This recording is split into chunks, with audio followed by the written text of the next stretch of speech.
I didn't really know what to expect in terms of a turnout because of the nice weather we're having tonight. So I think there are barely enough chairs, but thanks for those of you who are standing. But there are some There are a couple seats left. couple seats here in the front, so there may be just enough for everybody. And thanks to the fire hall actually for lending me the extra chairs tonight.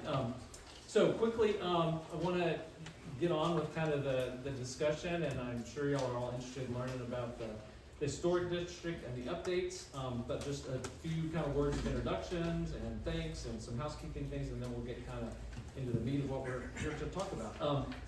First of all, so I'm Don McCowan. I work with the Piedmont Environmental Council. I work on land use issues in Orange and Madison counties. And my colleagues, got a lot of PEC colleagues here tonight. Sarah Parmalee is my colleague, works in Culpeper.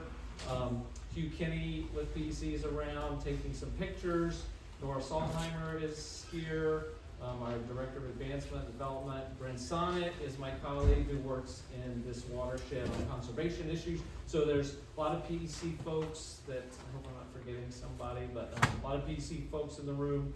And then we're also really happy to have Christy Kendall here, who's a former PEC staff person that many of you may have come in contact with over the years. She really got this project and some other folks kind of got this project off the ground, so I'm thrilled that she can be here to kind of give us a little bit of the backstory, how this project got started. She's out on her own now doing independent consulting on historic preservation projects, so we're happy she's still shepherding this project with us over the finish line. And then we have some staff from the Fairfield Foundation who are the consultants that have been working with us for a long time. Some of you in the room may have met with their staff as they were out in the area this has been years in the making, partially because they have really been scouring the whole region, surveying and inventorying all the many historic resources in this proposed district. And so some of you may have interacted with them as you're talking about your property or things that you're aware of in the area. And that's really going to be the real highlight of the evening, is kind of hearing about what they learned about this area and the district, and kind of the next steps for the district to get it recognized. Unfortunately, we were going to have, so Aubrey Von Linder from the Virginia Department of Historic Resources couldn't be here tonight unexpectedly. A family situation came up. So we were going to have her, but I have her contact information, and if there are specific questions that come up about the process or how the state Historic Resources Office works with property owners or works with the district, I'm going to put you in touch with her, or we can certainly get answers to those questions. But a couple of housekeeping things. I think there is a bathroom in the hallway there. There's kind of two entrance exit doors if we need to. There's a ramp down to the parking lot. So thanks everybody for squeezing in and making it cozy. We're gonna have some refreshments at the end later, but make yourself at home, and if you need to get up to use the restroom or step outside, please feel free to do so. Thanks also to Emmanuel Episcopal Church. I don't see if there's Meg. Meg Donnelly was a big help to us getting this meeting put together, so I really appreciate your help, Meg, and the churches has been a gracious host, so appreciate the church's help too. Briefly, let me kind of go over what we're going to talk about, and then we'll kind of get on to talking about it. We're going to talk a little bit about what is PEC briefly, and then we're going to get into, I'm going to talk a little bit about why is PEC an environmental nonprofit? What are we doing working with historic preservation on a historic district? And then we're going to talk more about, again, what is the historic district? What does that mean? What's the significance of it? And then, again, we're going to hear from our consultants. Here's what they found, and here's why we think this is a significant area that has a lot of significant resources that are really worth protecting. So, having said that, I'm just going to ask Sarah briefly to tell us a little bit about the Piedmont Environmental Council. Yeah, so Piedmont Environmental Council is an environmental nonprofit. We've been around for over 50 years. We cover a 9-county service area, starting in Loudon. Then we cover Clark, Fauquier, Rappahannock, Culpeper, Madison, Greene, Orange, and then we end in Admiral. We are kind of a two-sided attack to environmentalism in our service area. Part of our team works on land conservation, so conservation easements, habitat restoration, tree planting. That's Bryn Sonnet's jam. She's hiding in the back there. Don and I work on the land use side of things, basically trying to encourage local legislation, local decisions that is going to facilitate land conservation, land staying rural, protecting our the lands, waters, and historic resources of the Piedmont. That's my 50-second spiel. Great. Back to you, Don. You've got it. You've said that before, I haven't.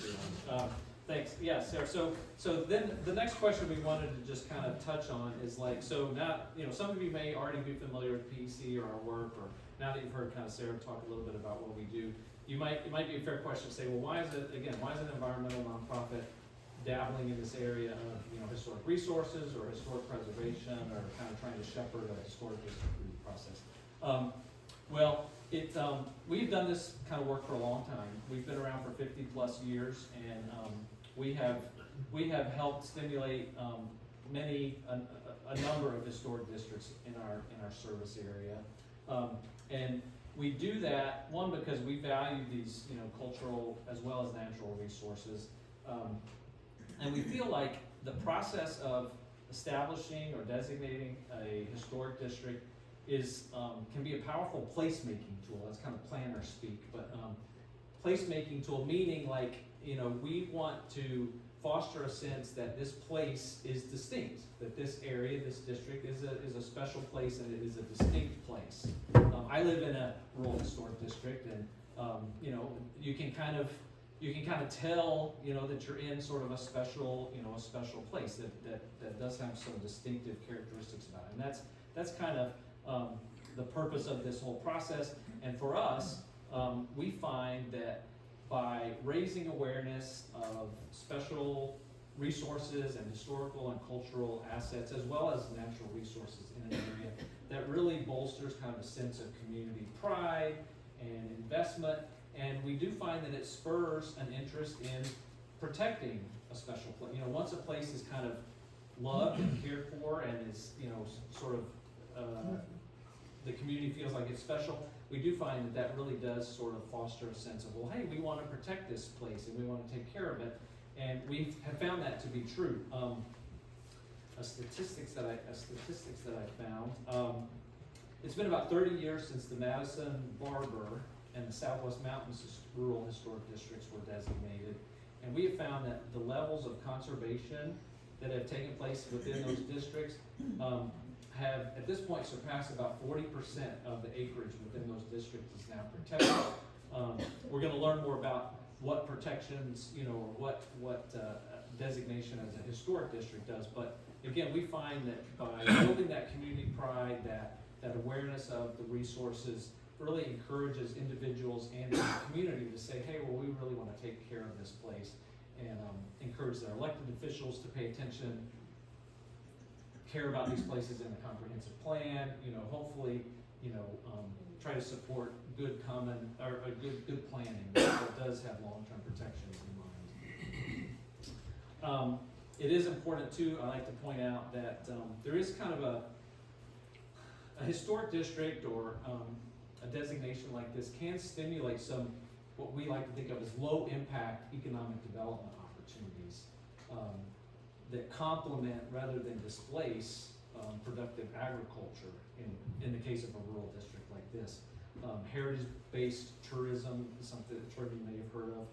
People like to visit intact historic areas. They like unbroken and intact, view sheds and seeing historic sites.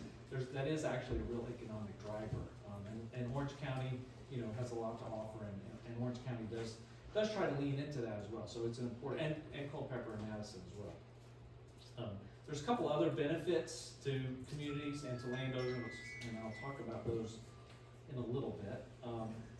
But next, I did want to have Christy Kendall come up for work the room here and talk to us a little bit about the genesis of this whole project, how the idea that this is a special place and worthy protection, how that kind of came about. Yes, do you have a little? Oh. It is a pointer, yeah. Is there a map you want me to? Well, I'm gonna see if one of these might work. Well, I can probably use that one if we can just turn it a little bit, yeah. Okay. That's good. Well, thank you for the introduction. This has been a project dear to me for a number of years, and I'm glad I can continue to work on it in a consulting capacity with PEC and the Fairfield Foundation. So what we're gonna talk about today, the Rapidan River Clark Mountain Rural Historic District. It's a huge area. It's 42,000 acres. I looked it up this morning. It's 65 square miles. It's really big. It encompasses parts of Orange County, Madison County, and Culpeper County. And it's bounded, if I can find the Rapidan River, where is it? It's bounded on the north end roughly by the Rapidan River, on the south end by Clark Mountain, and to the east by Mountain Run, and to the west by the town of Orange. So from both like a geographic and a historic perspective, this district is actually very similar to two other districts you all might be familiar with, the Madison Barber Rural Historic District and the Southwest Mountains Rural Historic District. They extend along this same ridge line that goes to the south and the west of here. And those are actually two districts that PEC worked on getting the listings for to the National Register in the early 1990s.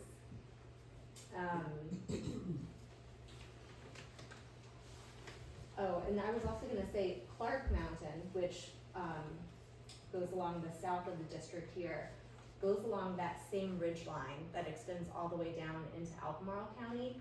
And really the land on both sides of that ridge is central to like the American story. It's like the place where so many important people and important places were.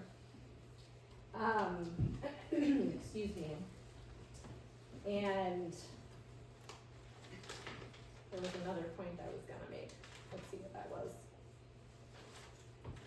Just that this area, this whole area is really tells so many different stories. We have stories like the Virginia Indians along the Rapidan River. We have places like Little Petersburg, Clifton, and Possum Hollow, free black communities that were established and flourished after emancipation. There's right up the road. yes, yes. There's colonial revival estates built in the early 20th century, grand homes of wealthy planters, early post offices. There's even a lot of agricultural buildings that are central to this district.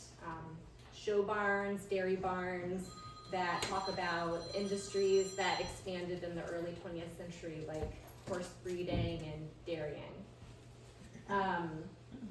So the idea for this district really was started prior to my coming to PEC, and it was the idea of another former PEC staff member. I tried to get him here, but he's not here. So many of you know Dan Holmes.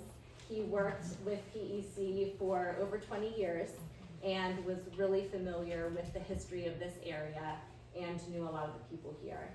And knowing so intimately this history, he had this idea that, gosh, it would be really amazing to have this rich history recognized in the form of a historic district. And over the years, we heard, while at PEC, we heard from a number of different people in the area expressing interest in pursuing a project of this nature. And in like 2014 or 2015, Dan and I sat down and said, we should probably start brainstorming this. You know, what could it look like? What does it entail? How much would it cost? What do we need? And in 2015, PEC received funding from a couple of foundations, and we got a lot of encouragement from some of the landowners in the area and decided to hire the Fairfield Foundation, that you'll hear from later, to complete what's called a preliminary information form. So this is a form that is submitted to the Virginia Department of Historic Resources, and it's used to determine eligibility for the National Register. So that was submitted, and in 2017, DHR came back and said, yes, indeed, this district is eligible for listing on the National Register. And so that was 2017. In 2018, I believe, I can get my dates right here. In 2018, PEC hired the Fairfield Foundation to complete a full nomination for the district to the National Register. So since that time, Fairfield has been actively working on the nomination. They have been researching history, they have been documenting properties, they have met with many of you here today. And on that note, I wanted to recognize and acknowledge a number of people and groups that have helped get us to the point where we're at today, because this would not have been possible without you. I'd like to acknowledge the Orange County Historical Society, the Orange County African American Historical Society, the Madison African American Historical Society, the Museum of Culpeper History, Frank Walker, Bud Hall, Sheldon and Rita Clark, Mark and Ann Kington, among many others. So thank you all. So as I've said, the work on the district has taken quite a bit of time to get to this point, but I think it's been a really important opportunity for PEC and Fairfield to really have the ample time for things like community input, for things like identifying and documenting underrepresented resources. That's been a really important part of the process of this district. What does that mean, underrepresented resources? I'm gonna share, yes. So, and this is one example of it. So when I was employed at PEC, they actually dedicated quite a bit of my time to mapping historic land ownership in a number of the free Black communities that are part of this district. And they've actually made that research available on a web map. And I'll On put the that map, website. I'll put that map up Yeah. on the screen. We can put that up later so you all can visit that website if you're interested. So, you know, part of this is because historically when these districts have been done, a lot of Black communities have been either excluded or overlooked intentionally or unintentionally. And so part of the goal here was we're really trying to get the history right, we're trying to get the record right, we're trying to ensure that as many voices and stories, you know, have the opportunity to be told as part of this narrative. And I think what we have here now is we have a district, a proposed district that's really trying to do justice to telling a more complete version of the American story. Thank you. That's all I have for my spiel. So I'm gonna hand it over to the experts, although they like to claim that they're not experts. Dave, do you want me to go through Aubrey's slides real quick and we can kind of tag team those? I'm happy to go ahead and handle it. Okay, if you want to do that, Yeah. My class would get angry at me if I couldn't handle it. gotcha. Good evening, everybody. My name's Dave Brown. I am the co-director of the Fairfield Foundation that's been working with the PEC for a while.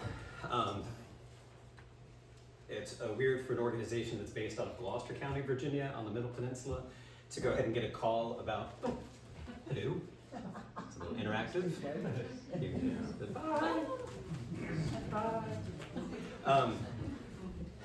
Sorry, nothing like a little distraction to lighten the mood a bit. So my organization had been doing some work in the Piedmont, largely because, I don't know, for some reason hiring an archaeologist to go ahead and talk about a cultural landscape seemed to be a smart move. So we had previously done work up in Buckland, working with the Rural Historic District there, and Nick Kotz and a couple of other folks involved with PEC further to the north.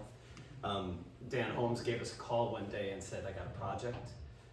We said, sure, we'll help out with the small stuff, because we're a relatively small firm at the time. I think we had 5 or 6 people.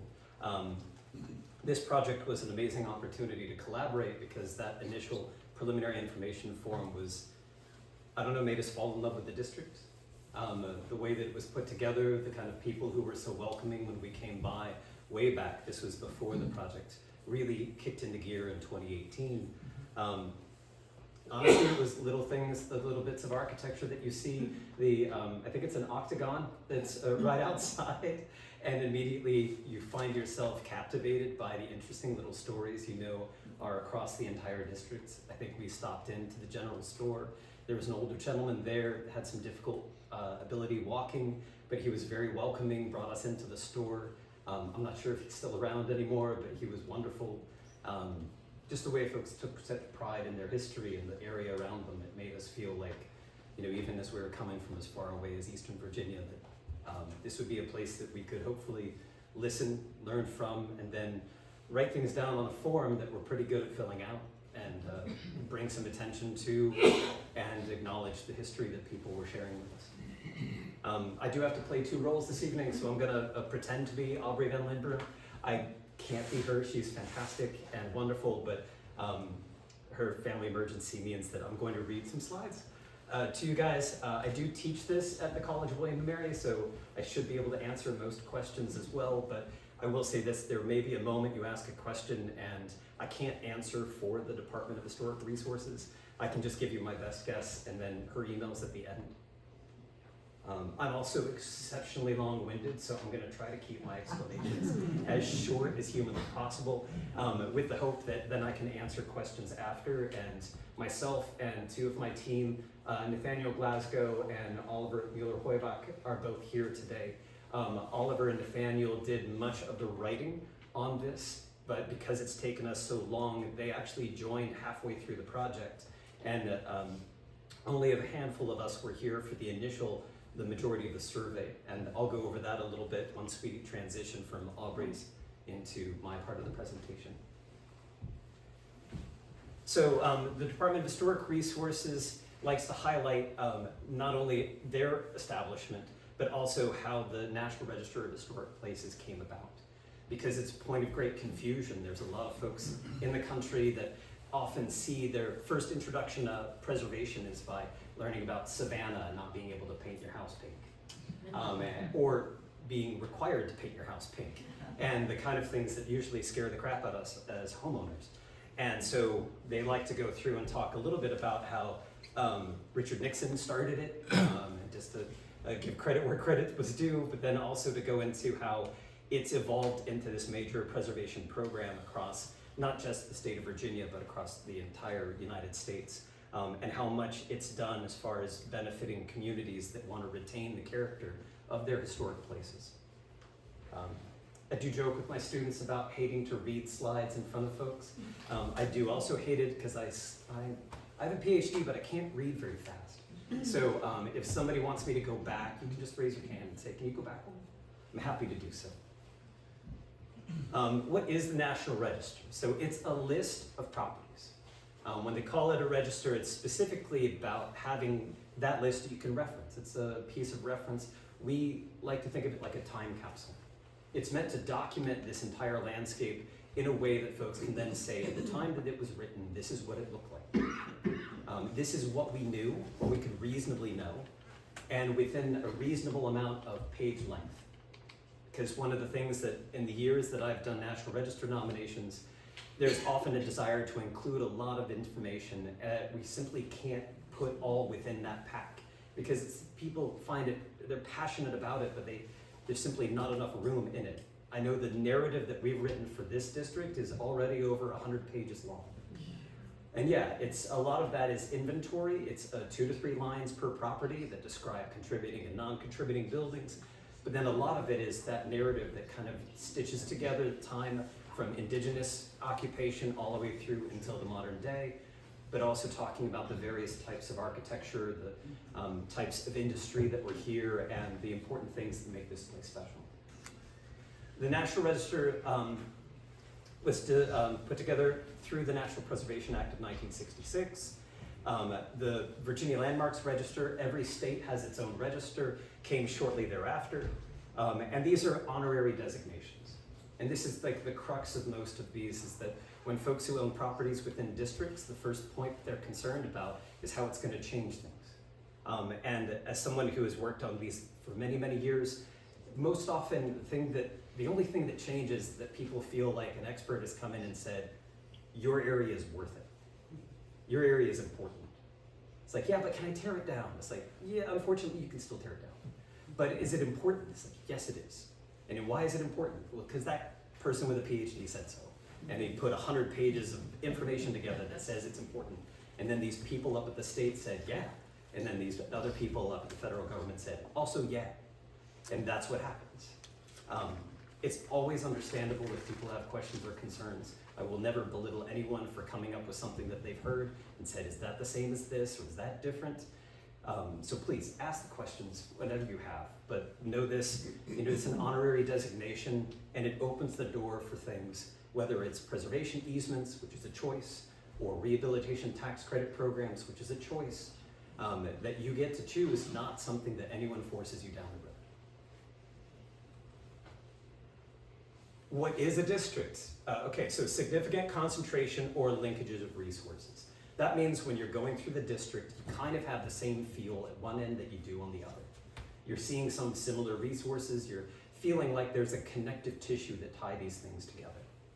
A place important for many reasons: architecture, history, people, archaeology. When I teach preservation, these are each categories that you can check on the form itself. And this district gets 3 out of 4. It's important for its architecture, its history, its people, and potentially for its archaeology, but there's not been enough archaeology done here to know for certain. So maybe in the future, but in this case, it's a 3 out of 4, which is fantastic. To be on the National Register, you only need 1. So it really speaks to the kind of depth of importance of this area. The area captures the feel of an era or the evolution of many eras. Yes, this definitely qualifies under that. When you drive from one end to the other, when you sit there and just enjoy being next to the Rapidan, you understand why people consider this a wonderful place to live and have done so for centuries. An historic district typically consists of contributing and non-contributing resources. Yes, that means that some buildings are both old enough and have integrity and that significance that we'll talk about. Those things are contributing. But there are other buildings that are sheds that you bought at Lowe's and brought and deposited in your yard 3 weeks ago. That is not contributing. Sometimes it's a building that has almost fallen completely to the ground. It may not have the integrity to go ahead and to be contributing to the district writ large. Those are non-contributing. We can go into more examples like that as we go. No matter what, I'm here to answer those questions tonight. A rural historic district encompasses all of the above, but usually contains a larger area with properties reflecting a historic diversity of land uses and landscapes. You get 42,000 acres and you have a lot of history. A lot of history I won't be able to recite back to you this evening, partly because, it's 42,000 acres and it's thousands of years of history. So we'll do our best to answer any questions that you have about the specifics of what we've researched, but also we welcome your inquiries that we can then respond back to you in an email or through the PEC to make sure that you know what we know. And that's the level of transparency I hope to communicate to everyone this evening. What does non-contributing mean? So the resource does not add to the historic character of the district because it was built outside of the period of significance. So the period of significance is important in this case because it has a starting point, usually the earliest point where you have a resource that talks to that time. And then it has a concluding point. And that is almost always more than 50 years ago. The National Park Service put together something called the 50-year rule. That 50-year rule allows us to say, whoa, we don't know if this is really important. We need time to determine if this is something that's going to be significant. So we give 50 years to make sure that we're not commemorating things that might be important to us now, but they're too recent. And so we look for a period, usually at the beginning of the 20th century, where we can draw a line. Off the top of my head, I will go ahead and check I would hate to go ahead and to get this wrong, especially at this moment, but our period of significance ends in 1968.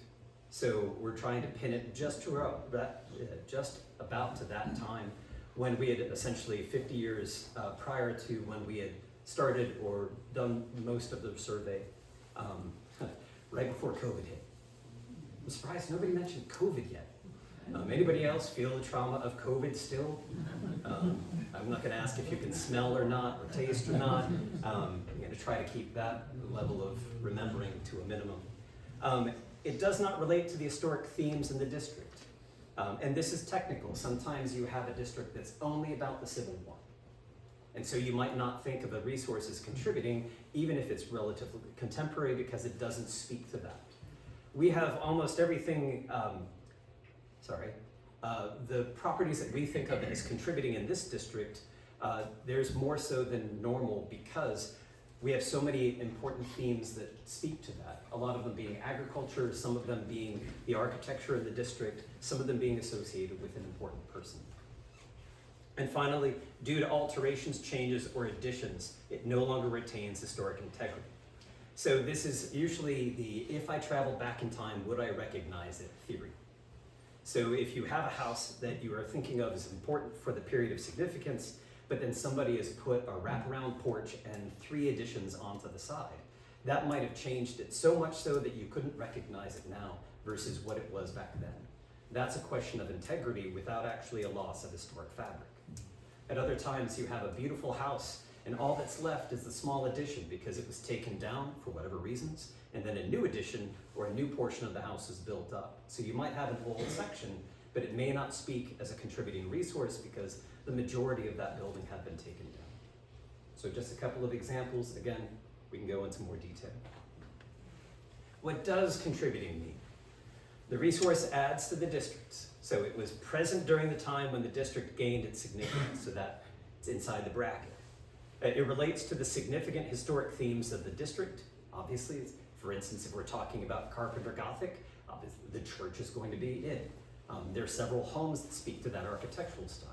It's a beautiful period in American architecture, and understanding that and seeing it as a part of how this community embraced that fashion is key. It retains historic integrity from the period of significance. So this is when you get your most common houses being really important. So you have a house that's fairly run-of-the-mill. There could have been hundreds of them back then that looked just like it. But over time, our housing stock changes. Things fall apart. You're not able to save every single house as it goes through time. So maybe there's only a handful of those left. It may not be exceptional for its architecture in the sense that someone of great skill designed it, but it's exceptional because it represents the majority of the people in that district at a time in history where there is little left to speak for them. So for us, it becomes important. It is emblematic of, in most cases, the majority of the people, even if it's in the minority of the architecture. How are boundaries chosen? In this case, it's not a super simple process because there's always going to be a debate over whether or not you move that line one parcel to the left or one parcel to the right. This is where we do have some flexibility. If there is a moment in which somebody said, look, we really don't want this in, or we really do want this in, that's where we can discuss about how to adjust those boundaries because ultimately the state and the federal government, they understand folks may need some time to understand what a district is, and if it's possible to accommodate people, they try. What the state and the feds don't like to do is to make donuts. They don't like somebody in the center of the district saying, I want it out for no reason whatsoever, but that I don't like having this designation.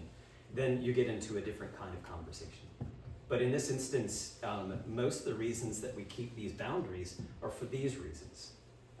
We'll start in the center, age of the buildings. So it's going to really contribute, particularly as we get older and there are fewer of them. The architectural style, if we're talking about a range of styles, we want to see if we can capture those that have particular building stock within the district. Associations with historical events and persons, oftentimes this relates to sites as well, so archaeological sites or properties where important things took place. We don't necessarily have to have an archaeological study to know that a site that was known for a battlefield, for instance, or that an important activity or event took place there. We can actually talk about those properties being important, albeit not necessarily for archaeology, but for the activities, the people that were on those properties and helped make them famous for what they were. Moving back up, physical, natural boundaries are always key. We talk a lot about viewscapes. Can you see it from here? Usually the crests of mountains matter quite a bit because it's what you're seeing from the valley as you look up, or even when you're seeing from the tops of mountains looking down. starting to put stuff in over on the other sides that relates specifically to political boundaries. It's a consideration, but we don't always have to fixate on that. I'm working on a district currently in King William County, Virginia, and there's a couple of 400-acre parcels, but it's not necessary to incorporate all of it just because the parcel boundary incorporates all of it. Sometimes we trim the boundary back a little bit out of request from a property owner, or frankly, because it just makes more sense to keep it compact. My district I'm working on in King William is right around their courthouse. So it makes sense for its historic nature, but the farms that span out from it, you don't have to include every acre of corn that's out there. Man-made features, roads, highways, etc. These are important to incorporate. We don't always use them as boundaries because a road is usually important for both sides and not just one side. But it's important to think about as we design these places. And then finally, integrity. And a lot of integrity has to do with landscape. Some of the districts in the state elsewhere, they've dealt with major changes to the landscape, whether it's the construction of an airport or mining that's impacted some of the mountain area. They're trying to look at both what you see, but also what's become out of that landscape since then. And so you can see that maybe incorporating an airport that was built in the 1990s might not be ideal, and then your boundary simply becomes the edge of the airport. Now, what does the register do? There are economic benefits. We talked about earlier easements and rehabilitation tax credits. These are things that you can pursue if you wish to. It's not something that's forced upon you. There are programs that can be very beneficial, but it's something that you have to choose, because normally, in both instances, then you engage in situations where the state will say, well, if we're going to give you X, then we're going to expect Y in return. But that's all something that this just opens the door for. You do not have to walk through. I run as a non-for-profit director. I have properties that have easements that preserve them in perpetuity. That is not for everyone. It is a permanent thing, so we spend a lot of time in figuring out what's right for us. And because it's not right for everyone, we make sure nobody takes that and does it at spur of the moment. But we're grateful because because acknowledging that history allows the state to go ahead and to help us preserve those properties. And that's the right thing for that property. We have plenty of property areas that are on the district or deemed eligible that are not under easement, and they will never be under easement. And that's also fine. Because honoring it through acknowledging its history is different than some of these economic benefits here. And you don't see a one-for-one correlation. In fact, you don't see it anywhere. Community benefits, community investment. Again, when folks acknowledge that there's an historic value to it, sometimes it's something that community has always known. You don't need an expert coming in from outside and telling you that your place is important. You just don't. But on times when we can be helpful, it's great where you're like, oh, don't believe me? I got this expert right here who said it was. And if that's helpful to you, then that's great. We like to be helpful to people, especially when it means that their vision for their community is going to be sustained or is going to grow. Local pride. Again, this is one of the most fun parts about this is people get giddy when they get building jewelry. Anybody remembers Bob's Burgers? They had a famous episode, it's a cartoon on Fox, and they talk about plaques on the sides of buildings. My wife jokes with me all the time about it. She says, that's building jewelry, because now I get something shiny to put on my building next to it. And honestly, I'm a nerd about that kind of stuff, so I kind of like it. We own a gas station on Main Street in Gloucester County that's in an historic district, and we have 3 pieces of building jewelry. And so we're prideful for that. But you know, some folks, they don't need it, and it's not a part for them. They're happy that they're in it, but they don't need to project it to everyone else. And that's like my wife. My wife would be like, nah, I don't need a sign out front. I just need a place that's comfortable, and frankly, I know it's important, and that's all that matters. Environmental review of federal projects. So people sometimes ask, well, what does the nomination do for protecting my property? And what's important here is that in most cases, the thing that it actually fights against is federal overreach. Because the feds are required to go ahead and to take into consideration the effects that any project that they have on your property. And that's not normally something that is triggered at the same level if you are not within an historic district. It requires at the very least comment opening a period of review in which you can express your concerns about what the federal project is going to do. But sometimes it's even more powerful. It will require documentation. It might even halt the project from happening or force them to consider areas where there's less impact because it's going through an area with fewer historic resources that are documented. Personal benefits, yes, building jewelry. Yes, these are remarkably inexpensive, and if you get the ones without the titles on it that have been taken from buildings that have been torn down, they're even less expensive. But yes, the Woodland Heights Historic District, I don't know, I would not put that on my personal house because that would just confuse people because I live in King William. There's nothing there. What listing on the register doesn't do, it does not provide, I'm going to read these because this is the important part. If you are taking photographs like the gentleman here, now's the time I would encourage you to take the photograph because you want to be able to feel confident this is what the state is telling you. I'm just doing this through the process. Does not prevent a private property owner from renovating or demolishing their property. Some of you might be a little saddened by this fact because you're saying, well, I'm in an historic district. Doesn't that mean my property is preserved? It's like, sadly, no. Although it does make the folks who decide that they want to rip something down, usually makes them spend a little extra time thinking about whether or not they want to do that, which is good. Ultimately, having a little extra time to think through something, it's not a bad thing. Does not require renovation, rehabilitation, or restoration of a property. I know for a fact that this is true because I've seen some properties just completely decay. There's something called demolition by neglect. As a preservationist, it's always painful for me. But honestly, we live in a property rights country, and frankly, it's going to be that way for a very long time. And unless somebody has a demolition by neglect clause within the county, which is a county zoning thing, not a national or state thing, they can let it just decay. Does not require an owner to open their property to the public. Very important, especially since many of you don't really want anybody bothering you. Not at your home, maybe at your business, maybe at other places in town, but you want a private spot where folks are not going to be like, I saw that your property's historic. I would like to go ahead and see the inside. You're like, no, you don't get to do that. You do not get to do that. That's not a thing. Does not restrict private property owners' use of their property. You can still do anything that the county would normally let you do. And this is the important thing. A lot of ordinances that folks think of as preservation ordinances that are very stringent are locally based. Savannah, Charleston, the common ones, or they are related to homeowners associations.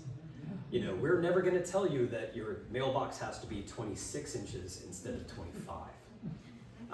But it's understandable that folks have that impression about preservation. So that's an example I bring up because you shouldn't feel like you can't ask that question. That's a common misconception. You're amongst many people who would ask about that. Does not automatically preserve or a property or keep it from being demolished. Covered that before, makes me sad, but it is life. Does not require local government regulations. Yes, it does not require local government regulations. The process, we talked before, we started off with a preliminary information form. That got approved. It was excitedly approved. I remember the day that they gave it the thumbs up. Folks were really excited about this particular area, the size, the history that it captured. Architectural survey of the entire district to determine contributing and non-contributing resources to determine the boundaries. Because I'm not good at memorizing numbers, I will read them. At its current state, there are 611 contributing buildings within the district. There are 801 non-contributing buildings. To tell about, there's other designations. There are sites, usually archaeological in nature. There are structures. These are things that are not to cover over a human activity. So a well is a structure, for instance. And then there are objects, water fountains or things that are just out there. Sometimes it's sculpture. There are only 11 contributing and 19 non-contributing in the district, so not that many, fairly rare. So the total is 786 resources that are contributing and 1,019 that are not. And so It's important to know these, not because it says that you have more non-contributing than contributing. That's not really relevant because we build a lot more today that survives from the past. So it's reasonable to have more non-contributing than contributing in the first place. That's just time and wear and tear on all of the building stock. So, completion of the actual National Register of Historic Places application form. That's in its draft form. This is an informal public meeting, meaning that we're about to submit that to the state. The state would then go ahead and give it a review, then come back with comments, critiques. It would go through another revision process. We are having at least one more public meeting after this. That one will be a formal public meeting. It'll be announced again, like it was today, but even more so, we'll do a little bit more advertising, hopefully to capture a few more folks, maybe a few more chairs, and well, thank you everyone for standing up during this. That's where the public meeting comes in. There's also a public notification by letter from the DHR. Now, it's important to note how this works. This is where we go to the Commissioner of the Revenue's office for all 3 counties, and we make sure that we have the current taxpayer address as included in there. That is state statute. We are forced to go about doing it that way. But that's why we also have the public meeting. Because, for instance, if you do not own the property, but you are concerned with its future because you're a renter, or because maybe your brother or your sister owns it, and they're getting the letter and you don't know about it, this is a way for you to be able to see it reasonably, albeit we know newspapers aren't necessarily as robust as they used to be. We try to make sure it's a public announcement so that folks can see it through other means. And then the public meeting comes. At the public meeting, you can go ahead and also express disapproval. So if this is something that you definitely do not want and you want to be heard, this is a good moment for you to go ahead and express it. You can talk to us tonight, but that public meeting that's formal will be even more important. The state will definitely have a representative here. They can also speak to you in a more definitive form than I am. You can also express your concerns in writing. And this is important as an alternative way, because if you know that friends of yours couldn't make it, but share your opinion about not wanting it, you can express that through writing and have that submitted to the DHRs. And then at the Historic Resources Board, State Review Board joint meeting. They meet quarterly. Those quarterly meetings are published. They're typically in Richmond. Sometimes they move around the state. They do have a Zoom option, so you can actually contribute without having to leave comfort of your desk. But it provides you with as many opportunities as possible to speak so that folks will listen and hear what you have to say. So for those of you who are interested in contacting Aubrey, her email is very long, but I'm sure that you can take a quick photo and that will provide you the ability to reach out to her and ask questions. I know that the PEC and myself, can all provide the same information. So if you lose this photo, you just reach out to us. We're happy to do that. So here's the frightening part. That was Aubrey's presentation. Now it's my job. Unless this is the sign from God, but no, good, he's switching me off. I'll say this, I am indebted to not only Dan Holmes, but also Christy Kendall, mostly because Christy touched on many of the points that I wanted to talk about anyways, so I don't have to. And all of it was at the beginning, so everyone was still awake then. I do have pretty pictures though. So a little different than the ones that you see around, although we have great visual resources for folks to engage with and talk to us about. This shows you just how insane the district is. What we have tried to do, which is why it doesn't have smooth edges, is try to go ahead and pull out some of the building stock that is very, very recent, that would have been small subdivisions or things that maybe 10, 15, or 20 homes all in an area built in the 80s, 90s, 2000s, to go ahead and to make sure that we're not having too heavy of a load with our non-contributing stock.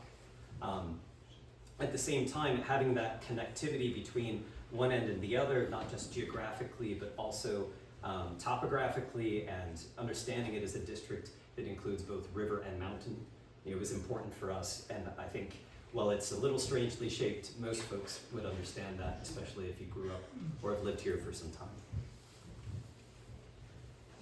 time. Yes, rural means more than just big. In some cases, this is where the joy of doing a rural historic landscape is to see the grass, is to see the fencing, is to see the gravel roads. Because it means that this is not an area that I can't see more than 20 feet in front of my face for another building. This is something that you can feel that breeze hit you, and you can walk along that path, and you know that you are in the country. I'm a kid of the suburbs. You know, I love nothing more than one or the other, a rural or an urban landscape. I still love my childhood, but for the most part, living in the country is the ideal, and then visiting the city is quite nice. Suburbs, on the other hand, just confuse me, and I try to figure out where I left my car.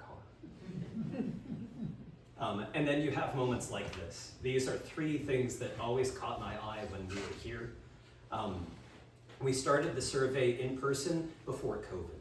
When COVID hit, one of the bigger challenges that we had is to how do we go about continuing with the survey, knowing full well that people were scared. Scared about contacting other people, particularly strangers who were walking down the road saying, can I go ahead and photograph your home? The state had no idea how to handle it either. They were like, we can't force you to go ahead and to knock on people's doors because we don't know what's going on either. And through all of that confusion, we are trying our best to go ahead and to be open and transparent, because regardless of a pandemic, nobody wants somebody just knocking on their door asking them strange things. There's a lot of patience, and I have to say a lot of folks were very kind to us throughout that time. Because we were outside and we were at a distance, it was also easy to talk to folks, because 25 feet away you'd lower your mask and say, hi, come photograph your house. We were able to do quite a bit. It's been some time, 2018, 2019, 2020. We stayed at the Holiday House in Orange. A good friend of ours, Sam, was there running the place, and people were very kind and welcoming to us. We're grateful. What is that old church? Say again? What is that old church? That old church is in Culpeper. Guys, can you help me out? Do you remember the name? Old St. Paul's. Old St. Paul's. It was not in super great shape, but it has some very cool details to it. It's been And- restored. It's a fantastic resource. Yes, I think right, yeah, Culpeper. Anyway, so great place if you get to see it. I do forget where that is from. Guys, do you remember the It's chimney? the chimneys. Oh, Yeah. good. Yeah. Oh, thank God. Okay. So one of the most transformative experiences for us when we were here is to get to work with the community in Little Petersburg. I highlight it bigly in this case because this is where we had that moment of being led around by Bruce and Alexis and others from the community, and they were bringing us into people's backyards and going through all of the forests, because there were cemeteries, there were old fraternal buildings, there were homes that they remembered the depth of history and the individual stories that made them so important to them. And that's so very difficult to get out of a history book. I mean, mostly because there's not a lot of history books that talk about the majority of the people in any given district. It's why we end up talking about so many of the folks who do get the books written about them, because it's all we have. We're grateful for those stories, but doubly so for Bruce and everyone who showed us around. Having that day, you can see me here with a little bit more hair and a mask, was really giving us a sense for how we needed to make sure that we were paying attention to everything, not just the big manor houses, although those were also very cool. We also did a lot of survey during the winter, because it's difficult to see things from the roads when the trees are full in bloom.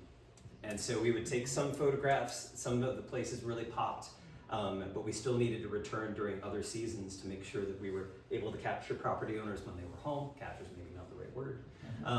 Visit with them, talk with them. But in some cases, we were never able to really get in touch with individuals who had properties within the district. So the recommendations, particularly during COVID, but even now after, had been to look at the records that are publicly accessible at the Commissioner of the Revenue's office, compare them against aerial imagery to verify that the same number of buildings are still there, and then to piece together something that's respectful of the property owner's wishes, because it was only those things within the public domain. And then to build a description from there, acknowledging that some of it is going to be perhaps a little off, because if anyone's looked at your property records with the counties, they're not put together by architectural historians. It's not really the goal they are not doing it for that reason. So it may say that your property was built in 2000 when it was built in 1840.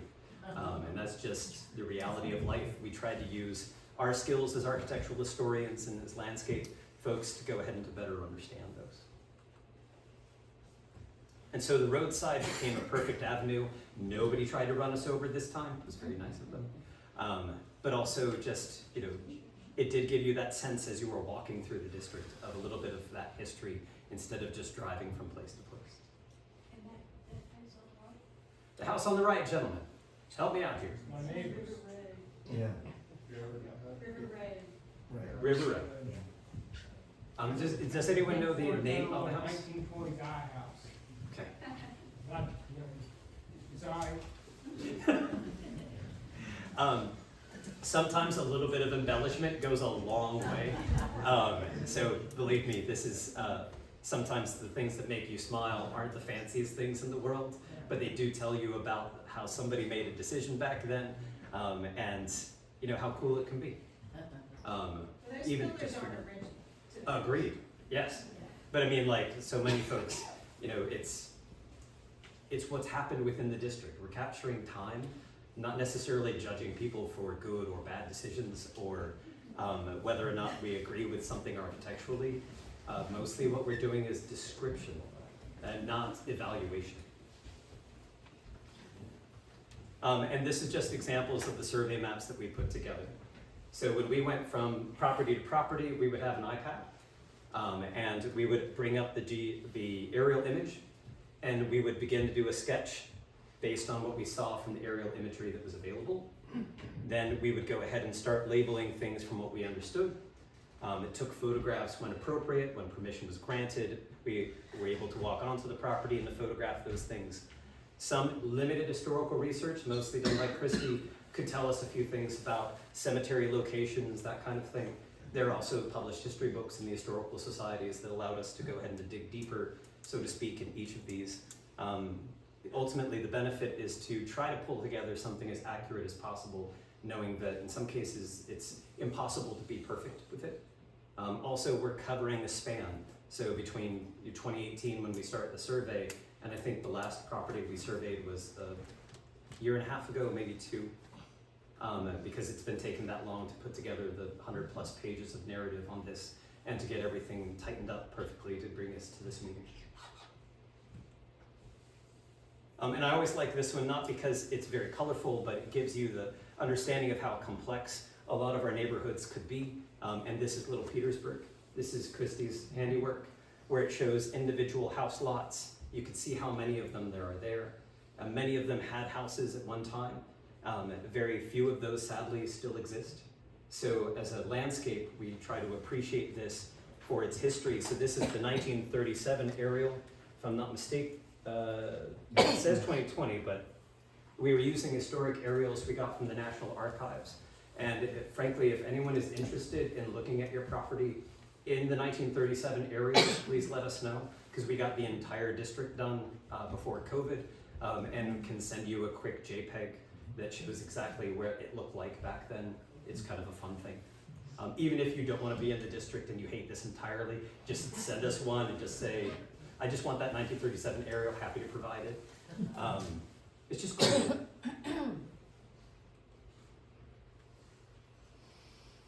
And then looking at how those things change. Wow.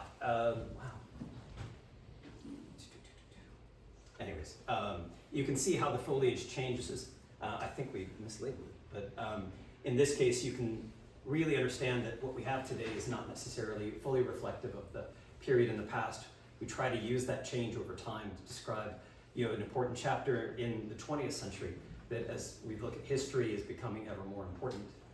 It used to be when I started that we didn't pay as much attention to the 20th century, and then we got into the 21st century, and then, my knees started hurting and things, everything started going south after that. So, okay, so short enough, leaves hopefully plenty of time to answer questions, and I appreciate all of your taking time and attention to be here this evening. We've worked really hard on this, but we understand that it's never going to be complete without having it shared with a larger community. And even then, it's a snapshot in time. always room for improvement. Dave, if I'm understanding you correctly, there's no downside to anybody's use of their property to having it be included in a historical district. There's zero downside. In my 20+ years of experience, I haven't seen one. I know that folks are concerned about it, and they sometimes are concerned and have very viable reasons for it. It might just be a difference of opinion between me and them, so I always welcome people to ask and to bring examples up, but no. If I had the opportunity to have my 2007 house in an historic district, I would be happy to. Now that's a National Register historic district, not necessarily a local historic district, because then I would want to know exactly what that zoning said, and this does not push anyone into a local historic district.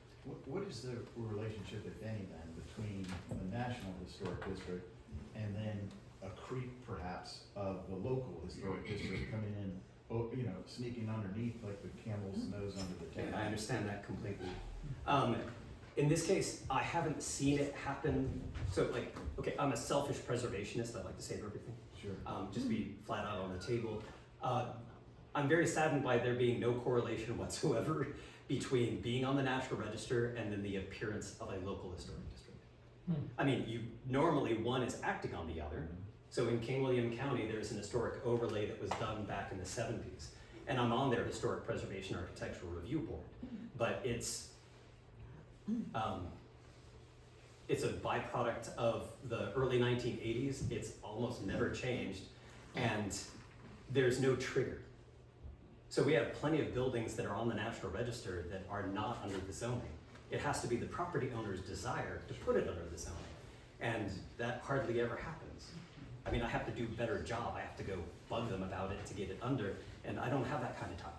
But that was normally the issue, is folks were like, wait a minute, is somebody gonna put it under there without my consent? And I have not seen it. I haven't seen it in Gloucester County, I haven't seen it in the other counties I've worked on. Haven't heard of it either. Haven't heard of it either. No. Okay, I really want to thank you, because this is very educational. I appreciate it. Well, I'm happy to answer more questions, ma'am, if you don't mind her first. Okay. Yeah, Please. I have a quick question. Data centers, of course, are a big issue in this state. Does this offer us any protection, do you think, from a data center or from the electrical transmission lines, et cetera? It is my understanding that there is increased scrutiny on whether or not to approve those things when an historic district that is eligible for the National Register, meaning a National Register district, a state historic district, is in play. Yes. Thank you. To be completely honest though, a lot of the eligibility is already triggered by the PIF. So the preliminary information form usually triggers that review at that point. And that's where the state has been trying to find a way to make sure that you have big districts like this that are fully understood. Now, being on the National Register gives you a heightened sense because there's all of the documentation to back it up. It's not a small petition about what you think is there. Now it's an actual documentation about what you know is there. So this strengthens it exponentially. Sir? She asked my question. Okay. Yes, sir. So, yeah, to follow up with her question, so Town of Culpeper, Copper Ridge Data Center, it's being built, or will be built adjacent to the Historic District and also National Cemetery. What, if any, evaluation, adverse effects, documentation is there or will be done that we can look at? And where's the public information? I just don't see it. So I don't know the particulars of the county and what they require. I know that this is a big frustration. I think certain counties have tax incentives to attract these places, or they provide expedited review. In my understanding, if there's federal funding involved, that's where it most directly affects National Register properties. And that's where sometimes it's depressing because the only thing you end up getting is like, okay, we're gonna get a row of trees that separate us from the solar farm. Right. And they're gonna mitigate the effect in some fashion. Right. But I mean, data centers are much more of an issue beyond that, because it's not just the power, but it's also the humming, Sure. and it's the just complete, they require a lot of space. Right. And they do a tremendous amount of impact in construction, not to mention the fact that some of the places are now seeing those same data centers move to new data centers, and then you have the hulk of what used to be there, and how does that fit within the history of what you're looking at, the understanding concerning the character of the district. Right, and they're pretty much all federally funded, so where is the NEPA documentation? Yeah, I would, just in the interest of kind of keeping the discussion kind of broad, if there are specific data center questions, because those are like, Well, but, I mean, this is. I was just gonna broad say, for Sarah and I this might is be all the happy to- projects. yeah. How are we following the law? yeah, Sarah and I might be happy to take some individual questions about data centers, because that's obviously a hot topic. Short answer that might address some outstanding questions is, our understanding is for a registered historic district at the state level, the SCC, there is an additional layer of review, is how I would describe that, for transmission lines. Not necessarily a data center and building, but for the transmission line. So that is an important consideration in trying to move this forward, is it would at least, give the community that additional layer of review. It has to be taken into consideration, so, at the state, that's at the state level, SEC. Question right in front. Okay, yes, I'll get to, okay, please. Property values increase because of, it's in a historic district. There's debate, because this is where people don't, I haven't seen a ton of studies, it's mostly anecdotal. Somebody say, well, now I'm in an historic district and all of a sudden my property values rose. It's like, well, so in some of those instances, properties rose across the board because if somebody did a reevaluation of the entire county. So I haven't seen a direct correlation, because there's two concerns. On the one side is my property value went up, so now I can sell my house for more. Or my property value went up and now my taxes are higher. So some people want it, some people don't want it. I haven't seen that happen to that degree.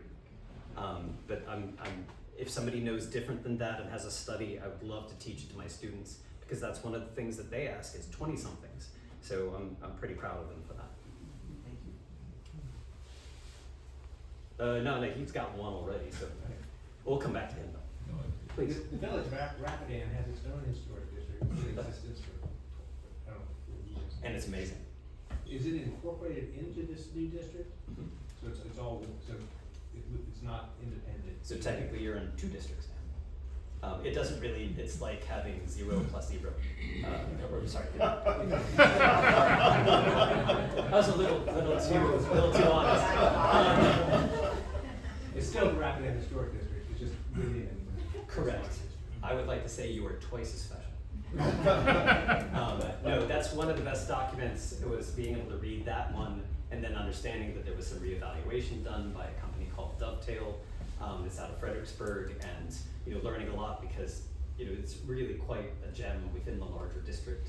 It's a great place. So knowing that they were on it gave us a nice launching pad, because it's already something worthy of appreciating, but we wanted to. The district really sees it as a part of something much, much larger. But yeah, it's having it in the district is a wonderful asset. Please. What's the jewelry on your house? Twice the jewelry. Yes, twice, yes. Please. Who should we talk to better understand the boundaries of the district? I've seen the map, but to get more granular. So Can first, I say something about, I've brought y'all sketch maps, and so we've got some maps, and once we kind of break the formal meeting, I hope people will take some time to come and check out the map. We've got an index map where you can really zero in on your property, and then I've got a packet of individual sketch maps that really zoom in on individual kind of parcels if you want. So kind of mingle around the room, come see one of the staff, and we'll get you that information. if you have something important that you wanted to contribute to things, please take our contact information. We can go ahead and share with you what we know about a particular parcel. We're hoping that the state will do a relatively quick review. The state's review will be probably 3 months, maybe 4 months, because it's a very long document. There's a particular staff person who's gonna have to dedicate 1 to 2 weeks just reading that document. Once that's in a formal capacity, that will be for review by everyone, particularly before the next public meeting, the official public meeting. So, but in the meantime, if you've got a particular property that you're interested in, we can say, okay, this is our little blurb on that property. You know, can you tell us if we got something wrong? Or did you want to add something to it you thought was particularly important? Meetings like this have led to some really great additions to nominations. So don't hesitate to share the love you have for these places or the information that you know. Yes, sir. Yeah, I understood you to say there's 42,000 acres in this proposed district. Do you have a breakdown of that by each of the 3 counties? Not a formal one. I have that information I can get to you because Geographic Information Systems allows Nathaniel to go click, click, click, print. But I know it's mostly orange, less so Culpeper, and a tad bit of Madison. And mostly because it fits, and you'll see it on the map, a general proportion, but I can certainly get you the details if you give us your contact info. I have a question. Please. So what is like the timeline? So you're saying state review of 3 to 4 months. How long do you think it's gonna be before you submit? And then the 3 to 4 months, then you have to go through another public process. So what are you thinking from start to finish? Cause I mean, it's, sort of lining up at the same time as you have, the whole landscape of the state's gonna be changed by various transmission projects, which are also going through at the same time as you're doing this. So once we're submitting it to the state, which will happen next week, hopefully that week after at worst, what it essentially will be within their understanding. So they'll say like, hey, I have that, because they know because of the preliminary information form that this place is under, we're preparing this document.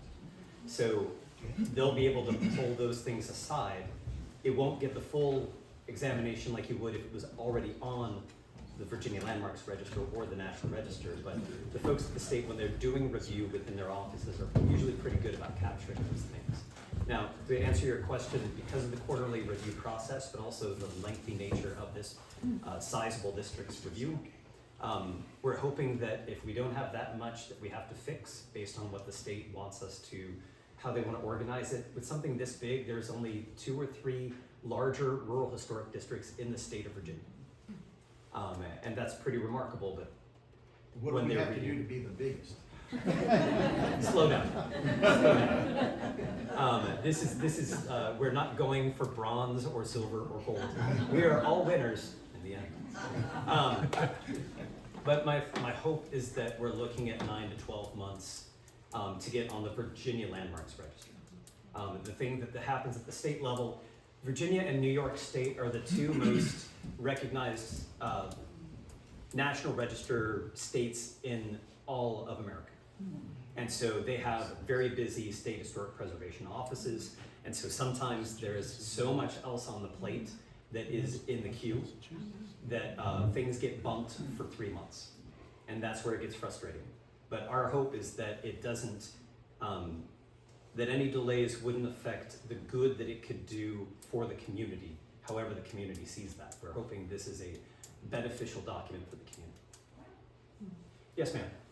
And so maybe I missed that early on in the presentation, but what is the purpose of this? What's the end goal? What's the purpose of this? So the purpose, did you want to handle as the sponsor? Sure. Yeah, well, you've heard Dave's presentation on kind of for the historical record, for the benefit of kind of posterity, the reasons why it's we feel valuable to have that record down, sort of the time capsule model. From the Piedmont Environmental Council's perspective, we feel like that this process and having this completed work done, this document, kind of bolsters community pride in the area. It raises awareness of the significant resources, in the area, both for residents kind of within the district, but also the larger community, residents who are in Orange or Culpeper or Madison, but maybe don't live within the district.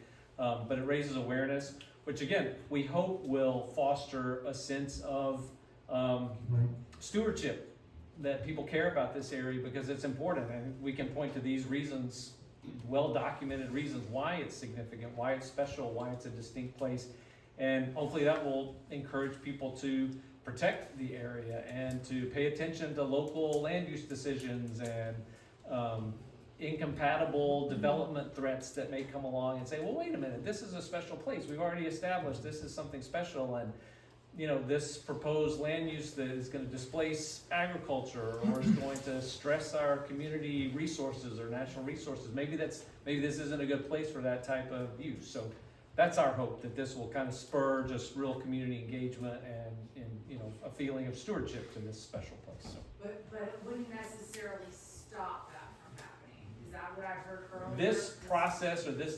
designation will not stop anything, but we can all then be activated by this process and say, wait a minute, that's not something we want, or that is something that we want, and so there's some power in this, we feel, so. Thank you. We got a second in the way back. How does this designation that you're discussing here tonight, how does it relate to something like the Green Springs Historical District?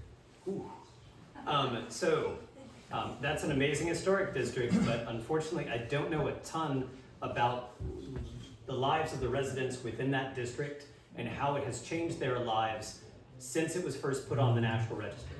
So this is how it's difficult for me to know and to answer. Do you have a second district maybe that you want to compare it against? I might be able to speak to that. Say again, please. I'm sorry, that's the only other one that I'm familiar with.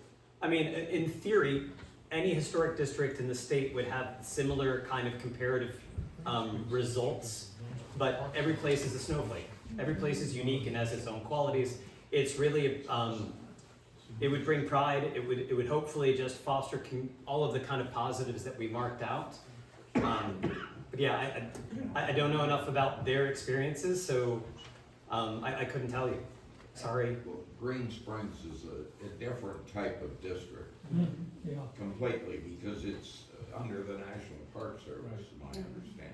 So if it's a National Historic Landmark, It is different than any other historic district in the state of Virginia.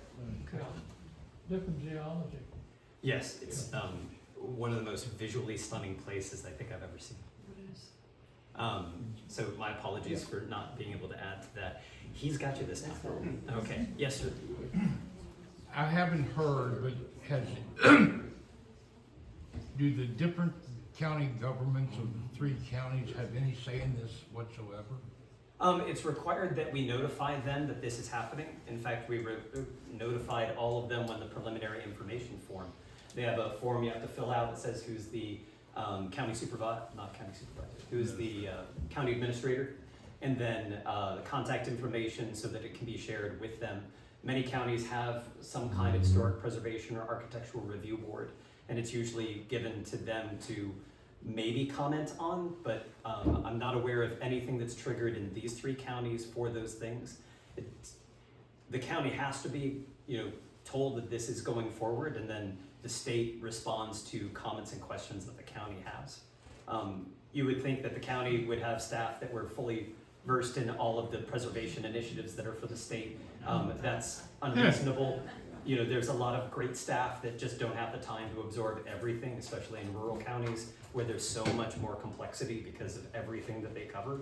So, in this case, I know that the state usually just responds and explains, answers questions, that kind of thing. But yes, they are definitely told, just like any of the other property owners within the district, that this is something that is being dominated.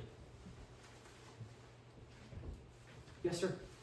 You mentioned the donut hole aspect of these districts. Yeah. Would you elaborate a little bit on that? Because I've heard that there were several districts that were delayed for some years because just a couple property owners objected. So they didn't want their properties included, and it meant that a whole region was not included. So the state, in my experience, Yeah. and this is a little bit behind the curtain kind of stuff, their main goal is to work with every community member. Right. And so, in a technical sense, in order for the nomination not to move forward, you need 50% of the property owners plus 1. And at the same time, the state really doesn't like to go ahead and to anger any of the property owners. What they consider in most cases when somebody disagrees is first to reach out to them and ask to listen. And so they'll purposely delay things because they want to make sure that those individuals have all of the information in front of them to make an informed decision. This worked particularly well with the Buckland Historic District. In Prince William County, I was able to write the revision to it that expanded it. And folks who had been asked to be a part of it early on when it was first put together became really big proponents when it was expanded because it would include their property. Whereas when the first time it came around, they were they were against it. They were against. And it was because they needed time to go ahead and to talk to somebody and to understand it better. You know, they didn't want it to be rammed down their throats. They wanted somebody to talk with them about, okay, give me some examples, I'm concerned, I love this property so much. And the joy is when you see those people stand up at the public meeting and say, this is worth it and you should do this. Right. When they originally were completely against it. Now, having said that, you know, this is where some folks in the end are just going to be adamantly against it. But the state doesn't like, in my experience with this Department of Historic Resources, I haven't experienced anyone trying to ram something down someone's throat. If anything, they know that, look, if it's gonna take a little extra time, it's worth it. And that point of empathy is, I think, something we can all relate to and hopefully appreciate. But there is sort of a protection with that 50+1. It is. Of not allowing somebody just by being ornery to cut out a whole area. Yes. Okay. But yeah, this is, Because it wasn't always that way. correct. Yes, we did a district up in Broad Run, Little Georgetown Rural Historic District. And there was a gentleman up there who I'm pretty sure his kids went ahead and locked him in a closet. And it was a funny story. That was it. But it was, you know, in the end, I think that everyone appreciated it, but you know, funny stories aside, you know, this is where we do the work. If you can't do the work, then you're not doing it right. So that means listening. Please. I'd like to make a comment that I haven't heard mentioned this evening. I hope this district passes and soon. There are so many individual properties in this district, proposed district. There must be 75, I don't know how many. Have you all counted them? Hundreds. Well, it's a rich area that really needs to have every level of protection that can be provided. And so I'm real anticipating the passage of this. Thank you. Yes, sir. My property is not actually designated for inclusion in the district, but it is half in the Myanmar battlefield area. Is there anybody here from the battlefield registry or somebody who could answer questions afterwards about what that might entail? Yeah, I can, I think we maybe exchange emails. I can talk to you afterwards. Oh, terrific, thank I've you. got somebody who you could talk to. Thank you. Wow, okay, any other questions? Thank you. No, thank you all again. We'll be hanging out for a little while to answer questions. There's maps, you know, there's refreshments, there's amazing PEC staff here. Thank you guys. Yeah. Thank you very much.